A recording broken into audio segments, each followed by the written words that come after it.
Hello, കുട്ടി കിച്ചണിലേക്ക് എല്ലാവർക്കും സ്വാഗതം. ഇന്നേ ഞാൻ ഒരു വീഡിയോ ആയിട്ട് വന്നിരിക്കുന്നത് എന്താണെന്ന് ചോദിച്ചാൽ, ഇന്നലെ ഞാനൊരു വീഡിയോ ഇട്ടിട്ടുണ്ടായിരുന്നു. അരിയും ഉഴുന്നും കുതിർത്ത് അരയ്ക്കാൻ അറിയാൻ വയ്യാത്ത കുഞ്ഞുങ്ങൾക്ക് വേണ്ടി ഇന്നലെ ഒരു വീഡിയോ ഇട്ടിട്ടുണ്ടായിരുന്നു. അപ്പം അരി കുതിർക്കുന്നത് കാണിച്ചിട്ടുള്ളായിരുന്നു. ഉഴുന്നും അരിയും കൂടെ എങ്ങനെ കുതിർക്കേണ്ടി, എത്ര വേണം, അളവൊക്കെ കാണിച്ച് ഞാൻ ഇന്നലെ ഇട്ടിട്ടുണ്ടായിരുന്നു. അപ്പം അതിൻ്റെ ബാലൻസ് വീഡിയോ ആണിത്. അപ്പം ഇന്നലെ അരച്ച അരിയാണിത്. നല്ലതായിട്ട് പൊങ്ങിയിരിപ്പുണ്ട്. ഇത് 2 പാത്രത്തിലായിട്ട് ഞാൻ എടുത്തു വെച്ചിരിക്കുകയാണ്. 3 ഗ്ലാസ് അരിയും 1 ഗ്ലാസ് ഉഴുന്നും ഇട്ടതാണ്. നല്ലതായിട്ട് പൊങ്ങി. അപ്പം മാവ് ഇവിടെ എടുത്ത് വെച്ചിട്ട് ഇന്ന് ഞാൻ ഇത് കുറച്ചെടുത്ത് ഇഡ്ഡലി ഉണ്ടാക്കാൻ പോവാണ്.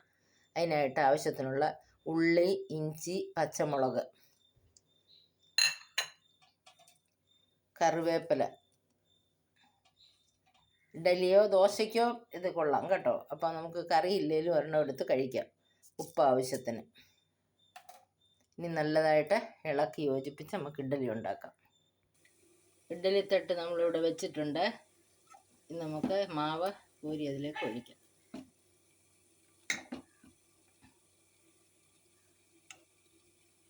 ഒരു കറി ഇല്ലെങ്കിലും നമുക്കിപ്പോൾ ഒരു ഇഡ്ഡലി എടുത്ത് കഴിക്കാം. ഈ ഉള്ളിയും ഇഞ്ചിയും കറിവേപ്പിലയൊക്കെ ഇട്ടേക്കുന്നത് കൊണ്ട്.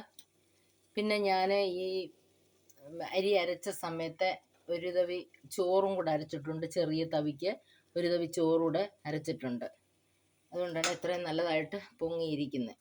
ഇഡലി വേകുമ്പോഴത്തേക്കിന് നമുക്കൊരു സമ്മന്തി ഇവിടെ അരയ്ക്കാം. അതിന് വേണ്ടിയിട്ട് തേങ്ങ എടുത്ത് വെച്ചു. ഉള്ളിയും ഇഞ്ചിയും ഇട്ടു. ആവശ്യത്തിനുള്ള മുളക് പൊടി, ഉപ്പ് ആവശ്യത്തിന്. നമുക്കിത് അരച്ചുകൊണ്ട് വരാം. സമ്മന്തി അരച്ച് റെഡിയാക്കി. ഇനി നമുക്ക് ആ കൂട്ടത്തിൽ ചായയും കൂടെ ഉണ്ടാക്കാം. അതിന് വേണ്ടിയിട്ട് പാലും വെള്ളവും വെച്ചിട്ടുണ്ട്. അതിലേക്ക് ശകലം ഇഞ്ചി ഇട്ട് കൊടുക്കാം. നമ്മുടെ പാലും വെള്ളവും എല്ലാം ഇവിടെ തിളച്ചിട്ടുണ്ട്. ഇഞ്ചിയുടെ ഗുണമൊക്കെ ഇറങ്ങിയിട്ടുണ്ട്. ഇനി തേയില ഒരു സ്പൂൺ ഇട്ട് കൊടുക്കാം.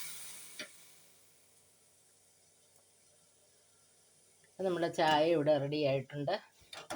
ഇനി നമുക്ക് ഇഡ്ഡലി ഒന്ന് തുറന്ന് നോക്കാം. നല്ലതായിട്ട് പൊങ്ങിയിട്ടുണ്ട് നമ്മുടെ ഇഡ്ഡലി. നല്ല സോഫ്റ്റായിട്ടുണ്ട്. ഞാൻ എടുത്ത് കാണിക്കാമേ.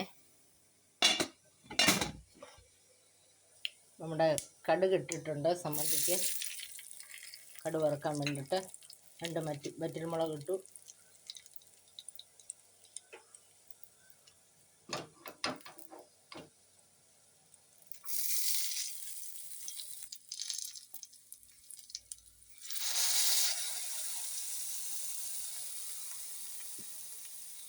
നമ്മുടെ ഇഡ്ഡലിയൊക്കെ ഇളക്കി നമ്മൾ പാത്രത്തിലേക്ക് വെക്കുകയാണ്.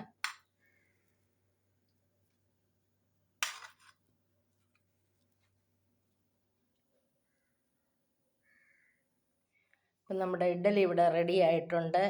നല്ല സോഫ്റ്റായിട്ടുള്ള ഇഡ്ഡലിയാണ്. എല്ലാവർക്കും ഇത് ഇഷ്ടപ്പെട്ടല്ലോ. നല്ല ഇഞ്ചി, പച്ചമുളക്, കറിവേപ്പില എല്ലാം ഇട്ട് നമുക്ക് കറി ഇല്ലെങ്കിലും കഴിക്കാൻ പറ്റും. പിന്നെ നമ്മുടെ അടിപൊളി സമ്മന്തി അരച്ച് വെച്ചിട്ടുണ്ട്. ഇന്ന് സമ്മന്തിയാണ്, സാമ്പാറൊന്നുമില്ല. അപ്പം പെട്ടെന്ന് തയ്യാറാക്കി സമ്മന്തി, ചായ. അപ്പം ഇനി രാവിലെ ഞാൻ കഴിക്കാൻ പോവാണ്. ഈ ഇഡ്ഡലി നിങ്ങൾക്ക് എല്ലാവർക്കും ഇഷ്ടപ്പെട്ടെന്ന് വിശ്വസിക്കുന്നു. നിങ്ങളെല്ലാവരും ഉണ്ടാക്കി നോക്കി ഇഷ്ടപ്പെട്ടാൽ എനിക്ക് സബ്സ്ക്രൈബും ലൈക്കും ഷെയറും ഒക്കെ ചെയ്യണേ. വീണ്ടും പുതിയൊരു വീഡിയോ ആയിട്ട് ഉടനെ കാണാം നമുക്ക്. ബൈ.